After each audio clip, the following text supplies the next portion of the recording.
하나님과 예수님과 성령님은 아주 친밀하십니다. 그래서 우리가 신학적인 용어로 삼위일체라고 이야기를 합니다. 그러니까 세 분이시면서 하나이시기에 하나님과 예수님과 성령님은 서로 모르시는 것이 없습니다. 우리가 오늘은 이 진리 아래에서 본문의 말씀을 살펴보려고 합니다. 바울은 고린도에 복음을 전하고 또 교회를 세우면서 오직 예수님만 증거되기를 간절히 바랬습니다. 그의 간절한 바램은 행여나 예수님을 가리는 것이 있다라고 한다면 무엇이든지 제거할 정도로 오직 그는 예수님께만 집중하면서 복음을 전하고 또 예수님을 온전히 집중하는 교회가 세워지기를 간절히 바랬습니다. 그래서 1절 말씀은 이렇게 얘기하죠. 우리가 오늘 본문은 6절부터 보았는데요. 2장 1절은 이렇게 말씀하십니다. 형제들아, 내가 너희에게 나아가 하나님의 증거를 전할 때에 말과 지혜의 아름다운 것으로 아니하였으니, 바울은 복음을 전하는 데 있어서 말과 지혜의 아름다운 것으로 하지 않았다라고 말합니다. 그리고 그 이유는 좀 전에도 말씀드린 것처럼 오직 예수님만 드러나게 하기 위함이었죠. 그것을 4절에는 이렇게 표현했습니다. 내 말과 내 전도함이 설득력 있는 지혜의 말로 하지 아니하고 다만 성령의 나타나심과 능력으로 하여. 그러니까 자기가 말을 잘하는 것이나 자기가 공부를 많이 한 것이나, 그리고 바울이 고린도에 복음을 전한 것은 2차 전도 여행에 해당했기 때문에 이미 전도 여행에 대한 경험도 충분히 있었습니다. 그래서 경험에 의해서도 복음을 전하지 않았습니다. 바울은 오직 예수님만 드러나게 하기 위하여 그러한 말이나 지식이나 경험에 의존하지 않았고 다만 성령의 나타나심과 능력으로, 그러니까 예수님만 증거되기를 간절히 바랬고요. 또 예수님과 하나님과 성령님은 하나였기 때문에 성령님만 나타나시도록 그 능력만이 역사하도록 바울은 고린도 교회를 세우고 또 고린도 교회를 향해 지금 편지를 써보내고 있습니다. 우리가 고린도전서를 시작하면서 한 가지 고린도 교인들에 대해서 살펴본 것이 있습니다. 그것은 1장 5절에 기록된 말씀인데요. 거기에 보시면 고린도 사람들은 모든 언변과 모든 지식에 풍족함으로 라고 되어 있습니다. 그러니까 다른 사람들보다도 고린도 사람들은 일단 말을 하는 것과 또 말을 듣는 것에 대해서, 그리고 그렇게 말을 잘하고 또 많이 들었기 때문에 그들은 모든 지식에 부족함이 없는 풍족한 사람들이었습니다. 그러니까 그러한 사람들에게 복음을 전하려면 역시 복음을 전하는 사람까지도 그들의 지적 수준을 만족할 정도의 그러한 배경 지식들을 가지고 있어야 할 것입니다. 아마 단어 선택도 굉장히 조심스럽게 했을 것 같습니다. 실은 바울의 이러한 모습은 고린도 전도보다는 고린도보다 하나 앞서서 있었던 아테네 전도, 우리가 아레오바고 설교라고 잘 알려져 있는데요. 그리스 철학의 중심지 아테네 아니겠습니까? 그러니까 그곳에서 했던 아레오바고 설교 가운데 가장 잘 드러나 있습니다. 근데 그에 준하여서 바울은 이 모든 언변과 지식에 뛰어난 고린도 사람들을 대할 때 그러한 말의 지식에, 말의 아름다움에 의존하려고 하지 않았습니다. 행여라도 이렇게 좋은 말 듣기를 좋아하는 사람들, 뭔가 교양이 있고 뭔가 깊이 있는 이야기를 듣기를 좋아하는 사람들 가운데 그들의 어떤 만족들을 채워주면서 복음을 전했을 때, 그러니까 말의 아름다움이나 지식의 아름다운 것으로 복음을 전하게 되었을 때 행여나 고린도 사람들이 그냥 거기에 푹 빠져서, 그러니까 예수님에 대해서 알아야 되는데 도리어 그것이 아니라 자신들의 어떤 지적인 욕구들을 채워줄 수 있는 것에 대해서, 아니면 말의 아름다움이라고 했었던 감정의 어떤 문학 작품의 그런 아주 섬세한 그런 감정의 터치들에 의해서 그들이 복음을 듣게 된다면 그것은 제대로 복음을 듣거나 제대로 예수님을 아는 것은 아니다라고 바울은 생각했던 것이죠. 그래서 그렇게는 복음을 전하려 하지 않았습니다. 그것은 누구에게도 마찬가지일 것입니다. 그것은 꼭 지식이 풍부하거나 말을 잘하는 사람이거나 거기에 상관하는 것은 아니죠. 설령 우리가 말주변이 없다 할지라도, 설령 우리가 아무것도 알지 못하는 사람이라 할지라도 우리는 그 어떤 것에 의존해서 복음을 전하거나 다른 무언가를 섞어서 복음을 전하려 하는 것이 아니라 오직 부족한 우리를 통하여서 예수님만이 드러나기를, 하나님만이 영광 받으시기를 간절히 바라는 마음은 누구나 똑같은 것이겠죠. 그래서 바울은 정말 예수 그리스도만 온전히 나타나기를 소망했습니다. 설령 바울이 아주 조금이라도, 그래도 내가 배운 게 얼만데, 그래도 내가 아는 지식이 얼만데, 내가 좀 전에 고린도에 도착하기 바로 전에 내가 아테네에서 복음을 전하고 왔어, 그 철학의 중심지 가서 내가 그 사람들을 다 말로 설복시킬 정도로 내가 굉장한 언변이 있는 설교를 하고 왔어 라고 생각하지 않았습니다. 그런 것들을 자랑하려고 하지 않았습니다. 바울에게 행여나 그런 마음이 있었다라고 한다면 항상 바울이 자기 자신을 소개할 때 고린도전서 1장 1절에도 그렇게 소개했거든요. 하나님의 뜻을 따라 그리스도 예수의 사도로 부르심을 받은 바울. 아마 자기 자신을 그렇게 설명하지는 못했을 것입니다. 아마 그런 얘기는 할 수 있었겠죠. 자신의 양력들을 쭉 적어가면서 나는 나면서부터 히브리인이요, 난지 8일 만에 할례를 받고 그렇게 바리새인 중에 바리새인이다, 아주 율법의 엄격한 훈련을 받았다라고 하는 것들을 자기의 소개 문구에 넣었겠죠.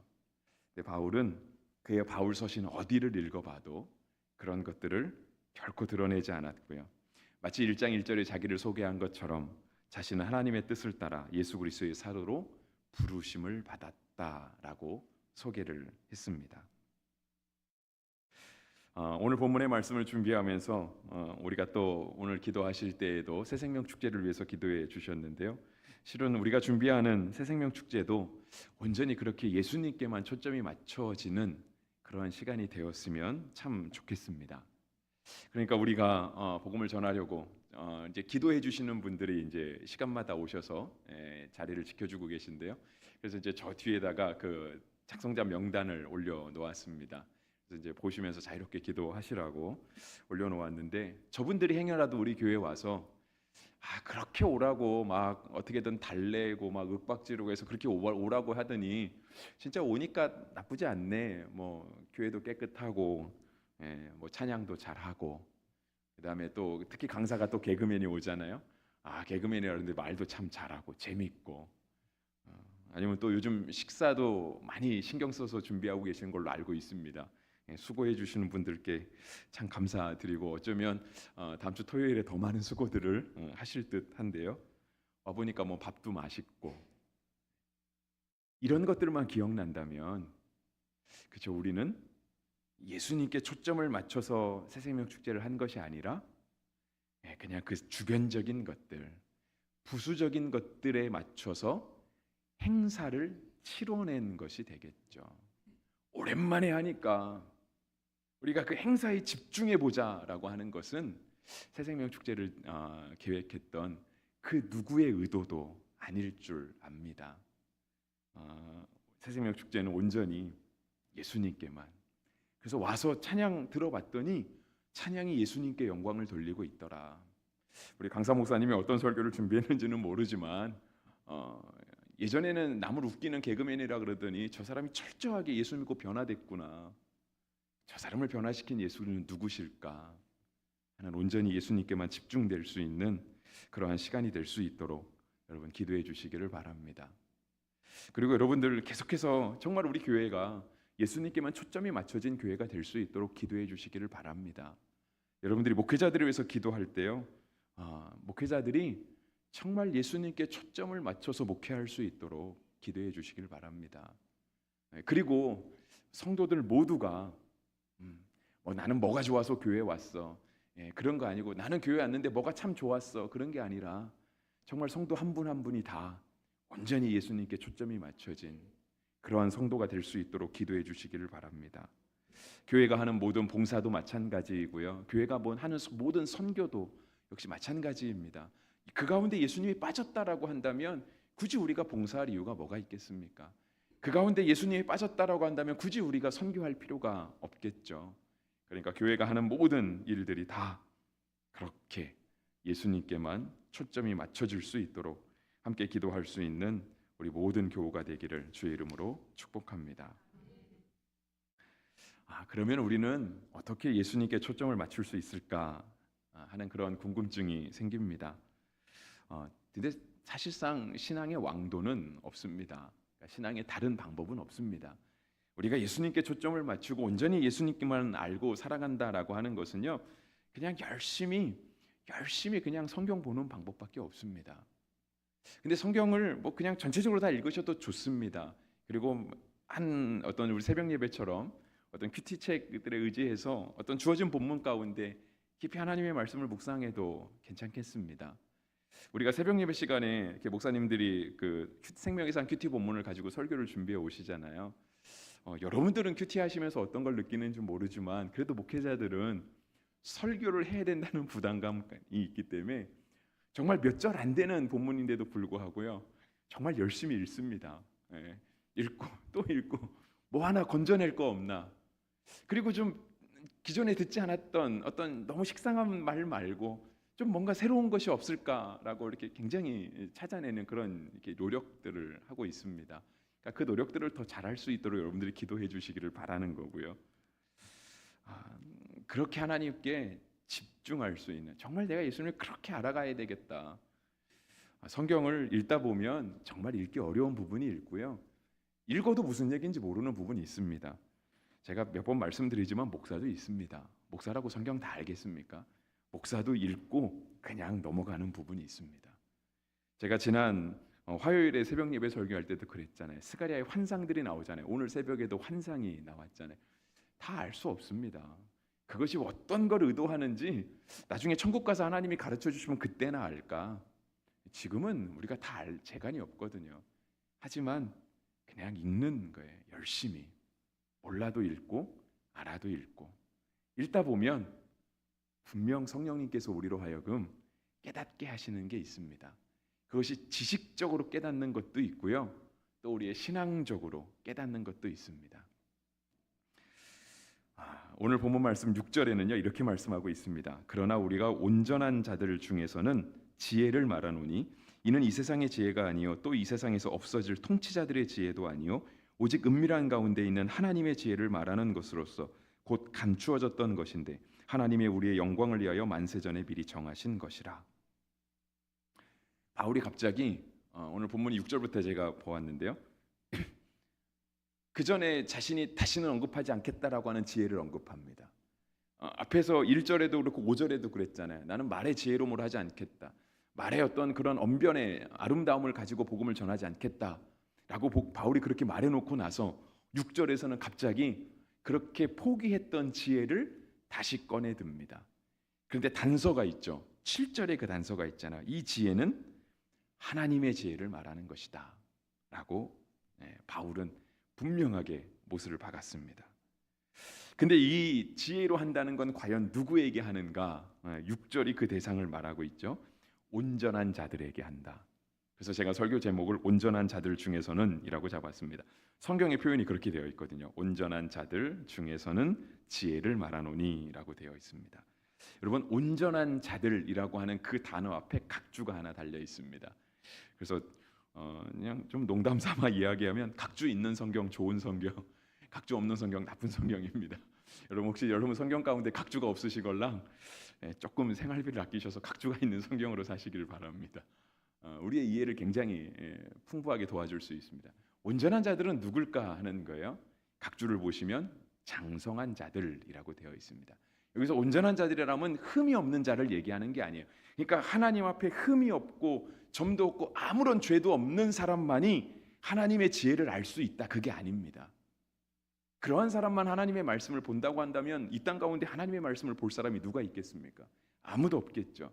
근데 이 온전한 자들은요 장성한 자들이라고 하는 거예요. 그러니까 내가 예수 믿은 지 좀 됐어, 내가 교회에서 직분이 좀 높아, 이러한 자들을 대상으로 하고 있다는 거예요. 그러한 자들에게 바울은 뭐라고 얘기하냐면 지혜를 말한다. 근데 그 지혜는 하나님의 지혜를 말하는 것이다. 하나님의 지혜는 성경밖에 없습니다. 그러니까 하나님께서 온전한 자들, 장성한 자들에게 하나님의 비밀을 밝히시는 것, 복음을 전하고 그리스도에게 온전히 집중하게 하는 것은 하나님의 말씀인 성경밖에 없다. 하나님의 말씀이 곧 지혜잖아요. 성경이 곧 하나님의 지혜죠. 그러니까 그거밖에 없다라고 말하는 거예요. 여러분, 우리가 복음서를 이렇게 많이 보았잖아요. 우리도 얼마 전까지 누가복음을 주일에 살펴보았지 않습니까? 여러분, 여러분이 알고 있는 복음서의 기적들, 복음서의 기적이 굉장히 많이 있잖아요. 복음서에 나타난 기적들 가운데 제자를 대상으로 해서 베풀어진 기적이 혹시 있나요? 그러니까 예수님께서 어떤 특정한 기적을 베푸실 때 이 기적은 내가 베드로 너를 위해서 베푸는 거야, 내가 요한 너를 위해서 베푸는 거야, 아니면 심지어 이 기적은 내가 가룟 유다 너를 위해서, 야고보를 위해서, 바돌로메를 위해서 그렇게 베풀어진 기적은 제가 성경 지식이 짧아서 모르는 걸 수도 있지만 제가 아는 선에서는 없는 것 같습니다. 조금 특별하게 볼 수 있는 것은 베드로의 장모를 고치신 사건은 그래도 조금 베드로에게 조금 초점을 맞추지 않으셨을까? 특정인에게 초점을 맞추셨을까? 그런데 성경 전체를 보면은요, 그것이 꼭 베드로에게 어떤 믿음의 확신을 주기 위해서나 아니면 예수님께서 베드로만을 특별히 사랑하셔서 베드로의 장모를 고쳐주신 것은 아니다라는 걸 알 수 있습니다. 그 베드로의 장모를 고치신 사건의 앞뒤 이야기를 보면 충분히 그렇게 깨닫게 된다라고 하는 거죠. 그러면 도대체 예수님께서 베푸신 기적은 과연 누구를 향하고 있는가라고 하는 겁니다.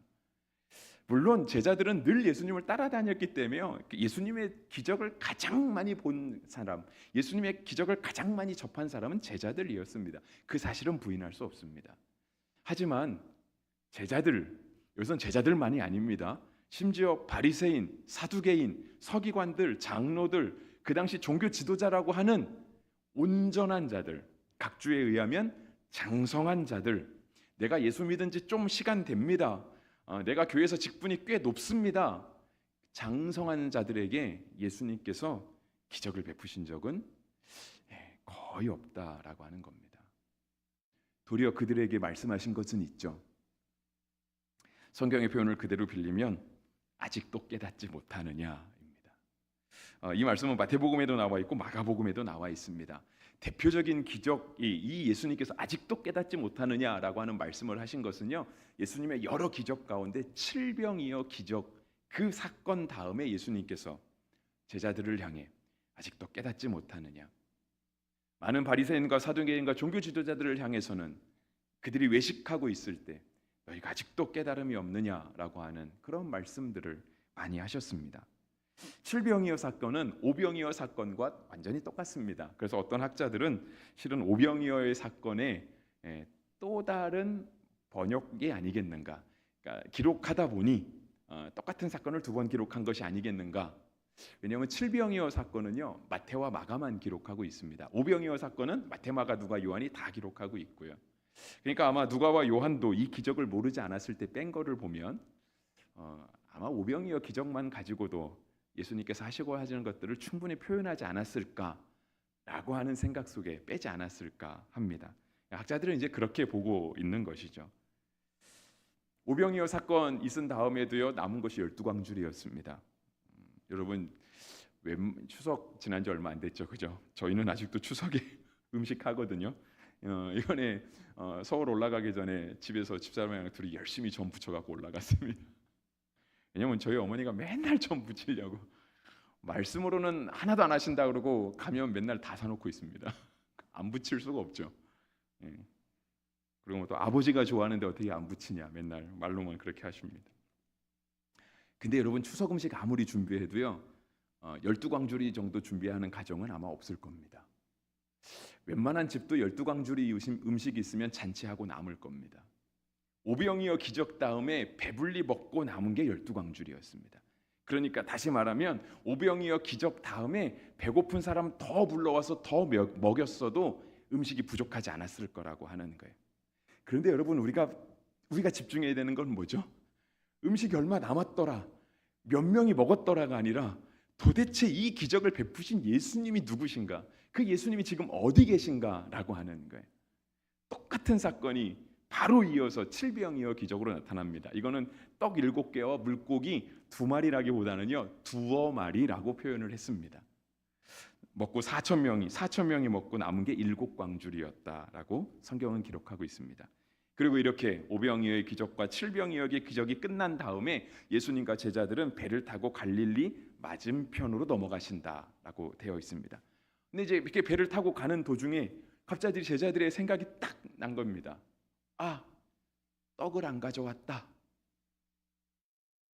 음식 그렇게 많이 남았는데 우리가 지금 배를 타고 저 건너편 동네로 넘어가는데 떡을 안 갖고 온 게 생각난 거예요. 이러한 제자들의 걱정을 들으시고 예수님이 말씀하셨습니다. 제가 이제 마태복음의 본문을 가져왔는데요. 마태복음 16장 9절로 11절은 이렇게 얘기하십니다. 너희가 아직도 깨닫지 못하느냐? 떡 5개로 5천 명을 먹이고 주운 것이 몇 바구니며 떡 7개로 4천 명을 먹이고 주운 것이 몇 광줄이었는지를 기억하지 못하느냐? 어찌 내 말한 것이 떡에 관함이 아닌 줄 깨닫지 못하느냐? 오직 바리새인과 사두개인들의 누룩을 주의하라 하시니. 예수님의 초점은요, 떡에 있지 않아요. 여러분, 떡을 만드실 수 있는 그 예수님이 같은 배에 타고 있는데 우리가 떡이 없는 걸 걱정하는 게 과연 맞을까라고 하는 거예요. 예수님이 그 제자들을 보시고 너희가 아직도 깨달음이 없느냐라고 하신 거죠. 여러분, 이 제자들에게 기적이 더 필요할까요? 여러분, 이 제자들이 기적을 더 목도하지 않아서, 충분한 양의 어떤 영적 체험들을 하지 않아서 제자들이 떡이 없는 걸 걱정했을까요? 아니죠. 그들에게 부족한 것은 묵상이었던 거예요. 도대체 이 예수님이 누구시냐, 도대체 우리 선생님이 누구시냐라고 하는 예수님에 대한 그 지혜, 세상의 지혜가 아니라, 오늘 본문에 따르면 통치자들의 지혜, 없어질 세상 지혜가 아니라 하나님이 주신 그 지혜, 그 지혜가 부족했던 거죠. 그래서 주님께서 말씀하시는 거예요. 장성한 자들, 온전한 자들에게는 기적이 필요한 것이 아니라 하나님의 말씀이 필요하다. 그 말씀을 깊이 묵상하는 것, 주님이 누구신가를 깊이 생각해 보는 것, 바로 그것이 필요하다라고 얘기하는 거죠. 만약에 제자들까지도 예수님을 그냥 끼니 해결해 주는 사람, 그냥 아픈 사람 있으면 병 고쳐주는 사람, 바다를 잔잔케 하시는 사람, 때때로 우리가 불안하면 우리의 불안을 해소시켜 주시는 사람, 그러니까 그냥 요즘 말로 하면 그거죠. 때를 맞춰서 이벤트를 제공해 주는 사람.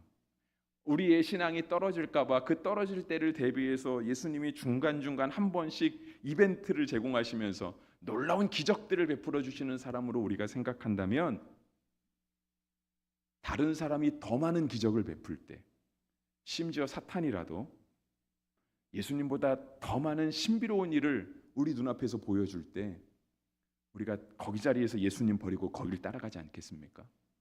예수님보다 우리를 더 만족시켜 주는데, 그러니까 고린도 교인들이 늘 아름다운 언변, 그 지식에 그 목말라 하고 있었는데, 예수님보다 더 훌륭한 가르침, 예수님보다 우리의 감정을 더 터치하는 그런 문학 작품들이 나왔으면 그들은 그 자리에서 예수님 버리고 다른 데 가지 않겠습니까?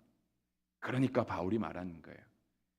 언변의 아름다움, 지식에 충만한 것으로 복음 전하지 않는다. 오직 예수님께 초점을 맞추어서 복음 전한다. 온전한 자들, 장성한 자들에게는 그런 것들이 필요한 것이 아니라 오직 하나님의 말씀, 하나님의 지혜가 필요하다라고 바울이 지금 우리에게 가르쳐주고 있는 겁니다. 이단이 이런 거 진짜 잘하죠, 그죠? 이단이 우리의 감정을 터치하는 거 되게 잘합니다. 근데 이단의 가르침을 보면은요, 철저하게 사람에게 초점이 맞춰 있습니다. 그러니까 간혹가다 우리가 이단에 우리가 간혹가다라고 하면 좀 말이 실수인 것 같습니다. 우리가 원치 않게 이단의 꼬임을 받을 때 이단들이 와서 우리를 꼬시는 말이 뭐죠? 당신은 그런 대접 받을 사람 아닌데, 당신 우리한테 오면 우리가 당신을 더 존귀하게 여겨줄 수 있는데 왜 그 기존 교회에서 그 세상에 욕먹는 교회 속에서 왜 그런 대접을 받으면서 신앙생활을 하냐고 우리한테 오라고. 우리한테 오면 당신이 정말 특별한 존재, 구원이 보장되고 당신은 정말 높은 지위에 올라가서 많은 사람들을 위해 있는 그러한 영적 리더로 존재할 수 있는데 왜 거기 있냐고. 그리고 막 간혹가다 성경도 가르쳐줘요. 왜 성경을 모르냐고. 교회에서는 성경 모른다는 게 당연하다고 얘기하자. 우리한테 오면 다 가르쳐준다고. 그래서 당신이 우리한테 와서 성경 배우면 당신이 지금까지 다녔던 교회의 그 어떤 사람보다 당신이 성경을 더 많이 알게 될 거라고. 심지어 목사나 장로님들보다도, 전도사들보다도, 신학교 교수보다도 더 알게 될 거라고. 여러분, 뭐가 잘못됐죠? 사람에게 초점이 맞춰 있잖아요. 당신이 그러한 사람이 될 것이다. 철저하게 사람에게 초점이 맞춰져 있거든요. 그래서 이단은 나쁜 거예요. 그래서 이단은 이단인 거죠. 바울은 온전한 자들에게는 온전히 지혜를 말하고 그 지혜는 하나님의 비밀한 것, 하나님의 지혜를 말하는 것이다 라고 얘기를 했습니다. 그러면서 이제 하는 얘기가 그 밑으로 쭉 이어져 나오는 겁니다. 11절 말씀, 제가 11절 말씀을 제가 세 번역으로 읽어드리겠습니다. 사람 속에 있는 그 사람의 영이 아니고서야 누가 그 사람의 생각을 알 수 있겠습니까? 이와 같이 하나님의 영이 아니고는 아무도 하나님의 생각을 깨닫지 못합니다. 그러니까 11절 말씀은 그거예요. 사람의 속을 그 사람 속에 들어가 보기 전에는 어떻게 알겠느냐, 그 말이지 않겠습니까? 10개는 물속은 알아도 한 개의 사람 속은 모른다. 우리가 배우자이기도 하고 가족이기도 해도 그 속을 다 알 수가 없잖아요. 평생을 같이 살아도 그 속을 알 수가 없거든요. 그러니까 바울이 지금 그 얘기하고 있는 거예요. 사람도 그 속에 들어가 보기 전에는 사람의 속에 뭐가 있는지 알지 못하는데 우리가 어떻게 하나님의 일을 알 수 있겠느냐? 하나님의 일을 아는 방법은 오직 하나, 하나님의 영 외에는, 성령의 조명하심 없이는 알 수 없다. 그러니까 우리는 모르는 게 맞는 거예요. 모르는 게 맞는 거고 성령님께서 우리에게 깨우쳐 주시기를 우리는 기도해야 하는 거예요. 여러분, 새벽 예배 때 사람 이 자리에 갖다 앉혀놔도요, 그 사람이 다음 주에 나온다는 보장 없습니다. 하지만 성령님께서 그 사람을 만나 주시고 그 사람으로 하여금 우리처럼 예수님 믿을 수 있는 마음 허락해 주시면, 그러면 그 사람 예수님 믿게 될 것입니다. 근데 우리가 언제 그 사람에게 성령님이 그렇게 해달라고, 성령님이 제발 좀 도와달라고 어떻게 그렇게 할 수 있죠? 우리가 새새벽 축제를 온전히 하나님께, 온전히 예수님께 집중해서 준비해 가고 그렇게 일을 치러갈 때, 그래야 이 자리에 온 사람들도 교회 갔더니 사람들이 다 예수님 얘기만 해. 사람들이 다 예수님께만 관심이 있어.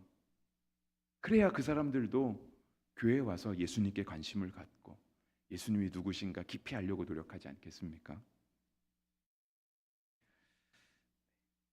설교 마무리하겠습니다. 여러분, 우리가 하나님 앞에 온전한 자들, 장성한 자들 되기를 주의 이름으로 축복합니다. 여러분, 말씀 묵상을 열심히 하시기 바랍니다. 그리고 완벽주의를 떠나실 수 있게 되기를 바랍니다. 아무리 말씀 묵상해도 모르는 건 모릅니다. 특히 요즘처럼 보는 스가랴의 말씀은 봐도 모릅니다. 근데 모른다고 포기하지 말고요. 새신자들 열심히 기도하고 데려다 앉혀놨는데 한 주 오고 또 안 나오더라. 그래도 포기하지 마시고요. 아니면 아무리 권면해도 이 자리에 안 나온다 할지라도 그래도 포기하지 마시고, 우리가 말씀 묵상을 포기하지 않듯이, 우리가 성경 통독하기를 포기하지 않듯이 정말 우리가 복음을 전하는 사명에도 포기하지 않게 되기를 바랍니다. 근데 어떻게 포기하지 않는 거냐면 예수님을 전해주는 것으로 포기하지 않는, 예수님만 전해서 안 되더니 다른 방법 써서 다른 거 전하고 그런 거 하는 게 아니고 예수님께 초점을 맞춰서 복음을 전하는 그 일에 우리가 포기하지 않게 되기를 간절히 바랍니다. 여러분, 우리가 자녀가 장성하면은요, 부모가 더 이상 밥을 먹여주지 않습니다. 부모가 아이들에게 밥을 먹여주는 것은 정말 아이들일 때, 정말 초등학교도 못 가는 아이일 때 그때 밥을 먹여줍니다. 근데 아이가 밥을 먹기 시작하면 알아서 먹기 시작합니다. 그리고 아이도 더 이상 부모가 주는 밥에 의지하지 않아야 건강하게 자랄 수 있습니다. 나이가 10살이 되고 15살이 됐는데 부모가 먹여주는 밥에만 의존하고 있으면 하루 세 끼 다 챙겨 먹을 수 없습니다. 신앙도 마찬가지인 거죠. 하나님께서 우리에게 기적을 베푸실 수 있습니다. 하나님은 모든 일에 능하신 하나님이시거든요. 근데 그렇게 어쩌다가 한번 베푸시는 그 기적에 의존해서 우리의 신앙을 이끌어갈 수는 없습니다. 그렇다라고 한다면 그 신앙이, 그 인생이 제대로 되겠습니까? 안 되죠. 그런데 온전한 자들, 장성한 자들이라고 한다면 오늘 이 바울도 지혜로 한다. 지혜로 대한다 말씀하고 있는데 우리도 하나님의 말씀에 의지해서 말씀을 묵상하며 하나님을 알아가는데 더욱서 힘쓰시게 되기를 바랍니다. 시편 1편 2절 우리 가운데 말하잖아요. 복 있는 사람은 여호와의 말씀을 즐거워하여 그 말씀을 주야로 묵상하는 자로다. 제가 16절 말씀 오늘 본문 아니었는데요. 2장이 끝나는 말씀이 16절인데요. 16절 말씀으로 설교 마무리하겠습니다. 누가 주의 마음을 알아서 주를 가르치겠느냐? 그러나 우리가 그리스도의 마음을 가졌느니라. 우리 모두가 다 그리스도의 마음을 갖게 되기를 주의 이름으로 축복합니다.